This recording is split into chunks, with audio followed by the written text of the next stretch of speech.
Michael, I understand you were here in 1970 at Wendell Castle Studios. Can you tell us the story? Yeah, I was a first year student in design school. So I'm a first year student. The graduating class was going on this incredible 2-week tour of the Northeast. So the first stop on this epic tour was here at the Wendell Castle workshop. And Wendell was a good friend of the instructor I had at the time, Don McKinley. And so between the two of them, Wendell allowed us to live on his living room floor for 3 nights. And then we did day trips out from here to all the things of interest in the area. And I had seen the list of all the different places that this senior group was going to stop at. And I thought, wow, I'm just a sniveling little first year student. Oh boy, it sounded really interesting. I'd really never been to New York, I'd never been to Washington, all these stops, and we were going to see some woodworkers that I had heard of, Wharton Esherick and George Nakashima and so on. And the more I thought about it, the more I really wanted to go. But I'm a first year student. So I, unbeknownst to the group, I hid in the back of the van. They loaded the van, I'm in the back, and off we went. And just before we crossed the border, can I come? So they pulled the van over, a big discussion about whether they should allow a first year student to go with this group of seniors. I'm like 19 or something, maybe 20, but very young. And a lot of these seniors were in their late 20s, 30s, and so on. So I'm definitely the odd person out. But somebody in the group made a nice case that this first year student who was so keen to go that the group should allow me to attend the whole tour. So that's how I got in the tour. So I met Wendell Castle. We got back in the van and we met George Nakashima, and that's a whole other story there. But we got a personal tour of not only his workshop, but his house and so on. So, and the warehouse of wood. We got back in the van. We stayed in that area for several days because there were so many other things in the area that were fabulously interesting.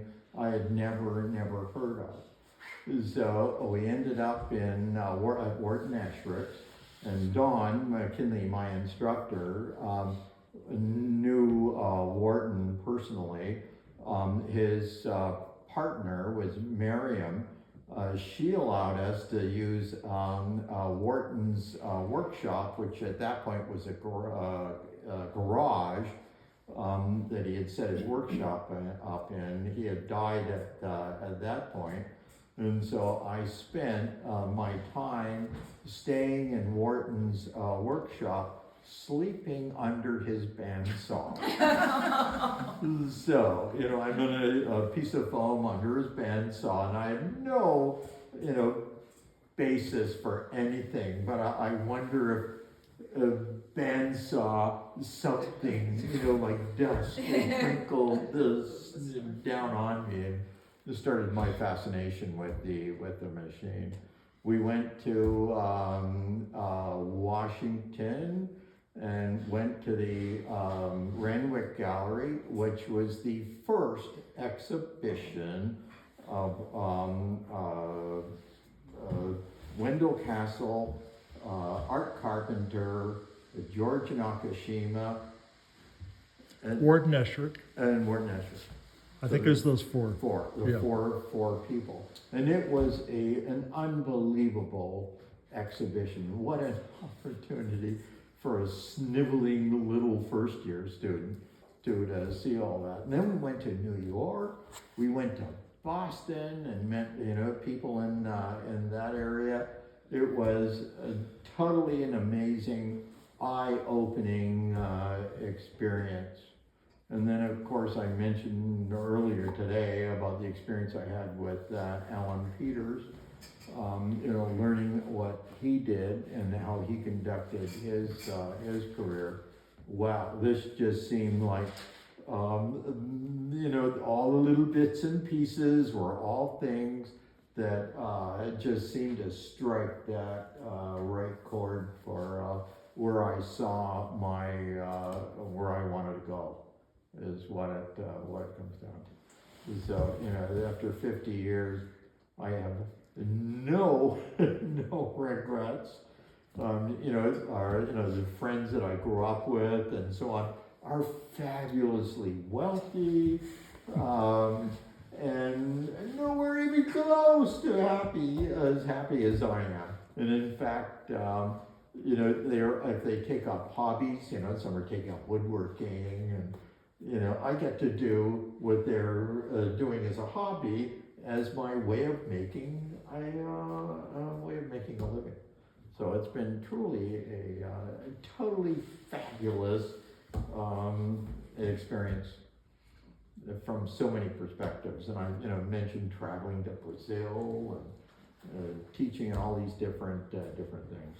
Well, all under the umbrella of being a furniture designer and maker.